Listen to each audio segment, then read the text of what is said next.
Seguramente alguna vez has pensado que tienes un problema de autoestima. Si es así, te interesará saber que el concepto de autoestima ha cambiado mucho en los últimos 10 años dentro de la psicología e incluso ha cambiado tanto que lo que antes se consideraba tener una buena autoestima hoy puede ser considerado un problema de psicopatología social. ¿Cómo es esto? Sí, resulta que se encontró con este cambio de paradigma que la gente que tiene alta autoestima en realidad tiene un yo que merece ser defendido. Y esto los hace muchísimo más vulnerables. Quédate con nosotros.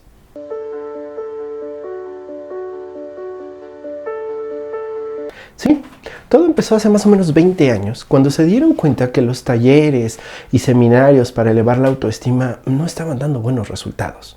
Anteriormente, el paradigma de la autoestima era algo así como, imaginemos una mandarina, y entonces esta mandarina se llama autoestima. Cada uno de los gajos sería una conceptualización distinta, un componente distinto de lo que es la autoestima.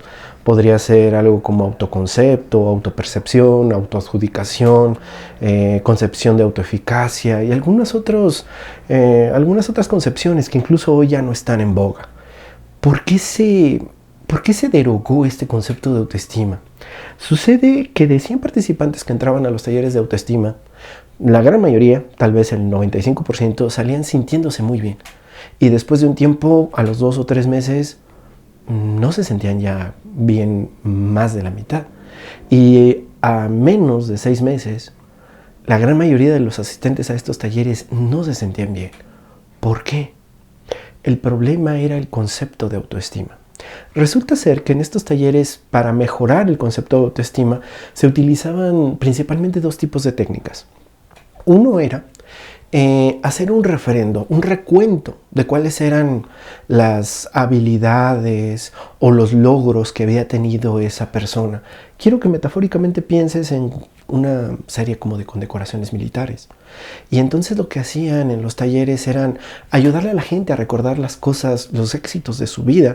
Si habían tenido una novia, un novio bonito, si habían tenido una beca en la primaria, cómo les había ido en el examen para entrar a la preparatoria, algunas de estas cosas, ¿no? Habilidades, tal vez si tuvo una medalla en natación, en taekwondo, algo así. Y entonces sería como agarrar metafóricamente estas medallas, echarles un poco de vapor, pulirlas y volvérnoslas a colgar. La otra habilidad que se trabajaba en estos talleres era generar más medallitas, generar más autoestima a través de generar nuevas habilidades, como por ejemplo ¿te interesaría aprender a hablar chino mandarín? Hay que hablar chino mandarín. ¿Te gustaría aprender a manejar un coche? Vamos a aprender a manejar un coche. Y esto sería coleccionar nuevas medallitas. ¿En dónde estuvo el problema? ¿Por qué no funcionaron estos talleres? ¿Qué fue lo que no funcionó? Para explicar qué fue lo que no funcionó, utilizaré un cuento. Un cuento proveniente del lejano oriente, de hace más o menos 2000 años, porque incluso la nueva concepción de lo que es autoestima tiene tintes de filosofía oriental. Sucedió hace más o menos unos 3000 años que un maestro de Kung Fu reunió a sus alumnos, los sentó en círculo y les dijo: queridos alumnos, el día de hoy les voy a enseñar a ser invencibles. Todos se quedaron viendo unos a los otros y un alumno bastante inteligente, con una inteligencia bastante avispada, le dijo: maestro, no podemos ser todos nosotros invencibles, porque nosotros nos derrotaríamos entre nosotros mismos.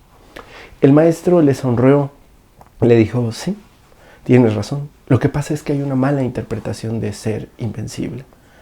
Lo que sucede, querido alumno, le continuó diciendo, es que cuando nosotros entramos a una contienda, y a partir de ahora en esta metáfora quiero que lo lleves a una metáfora de tu vida, cuando entras a una contienda, tú como peleador llevas tu ego y quieres derrotar al ego del otro, ganarle, destruir al ego del otro. Y después, una vez que le ganaste, incluso tu ego se alimenta de esto. ¿Recuerdan la metáfora de las medallitas? Algo así.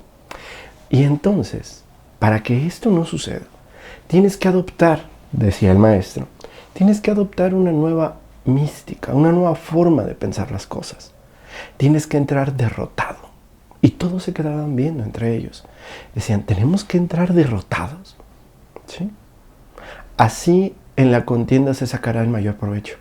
Aprenderás, disfrutarás. Y eso es lo más valioso. Entrarás despojado de un ego que necesite a toda cuenta ganar. ¿Te ha pasado que alguna vez tienes miedo a fracasar? A todos nos ha pasado que tenemos miedo a fracasar. Se debe a esto, a todas esas condecoraciones militares que tenemos y las tenemos que refrendar, las tenemos que hacer valer. Cuando nosotros salimos a la vida, eso es lo que nos pasa, que tenemos que demostrarnos que somos bastante buenos en lo que estamos haciendo. ¿Qué nos queda hacer? La nueva perspectiva de lo que sería la autoestima actualmente en psicoterapia proviene de las terapias contextuales. Y esta, a su vez, también tiene un ánimo orientalizado, un ánimo basado mucho en la psicología budista. Para poder explicar este nuevo concepto de autoestima, recurriré a otra enseñanza del budismo, otra metáfora. Desde el budismo, nosotros, todos nosotros al nacer somos un cuenco, una especie como de vasija. Y este cuenco es bello, es finito y no requiere nada más. Nosotros a lo largo de nuestro crecimiento lo vamos llenando con ideas, con pensamientos. Lo que es el bien, el mal, si somos altos, chaparros, ricos, pobres, inteligentes, tontos. Se va llenando este cuenco y vamos creando un avatar. ¿Sí? Un avatar como los que creamos en Facebook. Este avatar a veces nos confundimos y creemos que somos nosotros. Y lo que enseñan las nuevas terapias de tercera generación es a identificar que nosotros no somos el contenido, sino que somos el cuenco. ¿Cuál sería la solución para esto? Desde las enseñanzas del mindfulness, lo que nos enseñan algunos maestros como Jinduk Krishnamurti, es a vivir y experimentar un ego que esté holgado. ¿Cómo un ego que esté holgado? Aprender a salirnos de nosotros mismos, a jugar con nosotros, a tontear, a darnos la oportunidad de experimentar con esta nueva visión de observador nuestros fracasos y darnos cuenta de que no son demoledores. Cuando nosotros aprendemos a tomar esta nueva perspectiva externa de nosotros mismos, no hablando desde el ego, es más fácil aprender a estar derrotados. Que esa palabra resulta trepidante para nosotros, ¿no? Nadie de nosotros quiere estar derrotado o ninguno de nuestros egos quiere estar derrotado. Si quieres aprender más de esto, tenemos talleres libres de mindfulness que te ayudarán a vivir un ego menos fuerte, más holgado, que no te controle y aprender a tener una nueva forma de cómo llevar las cosas. Porque muchas veces tener un gran ego es la receta para la infelicidad.